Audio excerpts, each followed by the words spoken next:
ஹரி ஓம். நாம் இன்று காண இருப்பது குலதெய்வ ஆலயங்களை எதற்காக நம் முன்னோர்கள் அமைத்தார்கள் என்பதை தெரிந்து கொள்ள வேண்டும். பொதுவாக மனிதர்கள் வாழ 2 வகையான ஞானங்கள் வேண்டியதிருக்கிறது.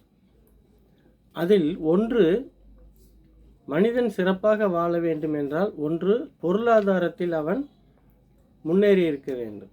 2, ஞானத்திலும் அவன் சிறந்து விளங்க வேண்டும். காரணம் என்னவென்றால், நாம் கஷ்டப்பட்டு உடல் உழைப்பால் இரத்தத்தை வேர்வையாக சிந்தி உற்பத்தி செய்யக்கூடிய பொருள்களை நாம் சரியான வழியில் பயன்படுத்துவதற்கு ஞானம் தேவைப்படுகிறது.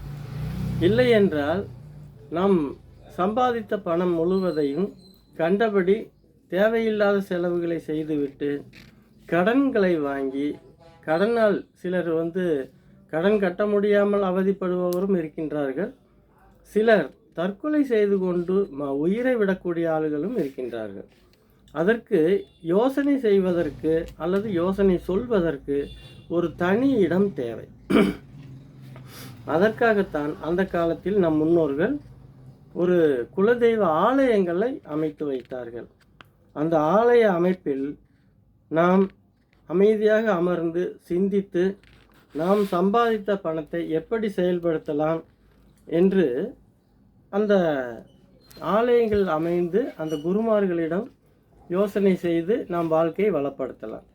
அடுத்து, குலதெய்வ கோயிலுக்கு வரும் பக்தர்கள் வீட்டிலிருந்து வரும் பொழுது மற்ற ஆலயங்களுக்கு சென்று வரலாம், அதில் எந்த தவறும் இல்லை.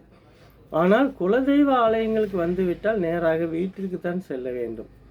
ஏனென்றால் குலதெய்வம் உங்கள் கூடவே வரும், உங்கள் கஷ்ட நஷ்டங்களை தவிர்த்துவிட்டு நன்மைகளை பெருக்குவதற்காக அந்த சக்தி உங்களோடு வரும். அதை ஆசீர்வாதமாக நாம் எடுத்துக்கொள்ள வேண்டும். இங்கே சிலர் என்ன செய்கிறார்கள் என்றால், குலதெய்வ ஆலயத்திற்கு வந்துவிட்டு மற்ற ஆலயங்களுக்கு செல்கின்றார்கள். இதில் நமக்கு புண்ணியம் எதுவும் இருக்காது. இங்கே ஒரு கேள்வி எழலாம், எல்லாம் தெய்வம் தானே, எல்லாம் ஒரே சக்தி தானே என்று கூட நமக்கு தோன்றலாம். ஆனாலும் அதில் ஒரு வித்தியாசம் இருக்கிறது. சிங்கம், புலி, கரடி, சிறுத்தை போன்ற உடலிலும் இருப்பதும் உயிர்தான். அதேபோல் மான், மயில், குயில், முயல் போன்ற உடலில் இருப்பதும் உயிர்தான். அனைத்தையும் உயிர் இயக்கினாலும் கூட அந்த ஒவ்வொரு உயிர்களுக்கும் நிறைய வித்தியாசங்கள் இருக்கின்றன.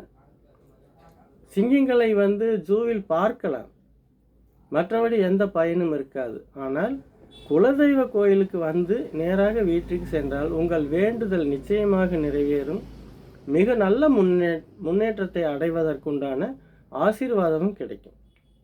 இதை நன்றாக மனதில் வைத்துக் கொள்ளுங்கள். மீண்டும் நாளை சந்திப்போம். நன்றி.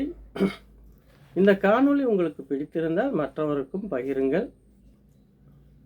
ஆர்ட் ஆஃப் சாய் யோகா என்று யூடியூப்பிலும் இருக்கிறது, கண்டு மகிழுங்கள். மீண்டும் நாளை சந்திப்போம்.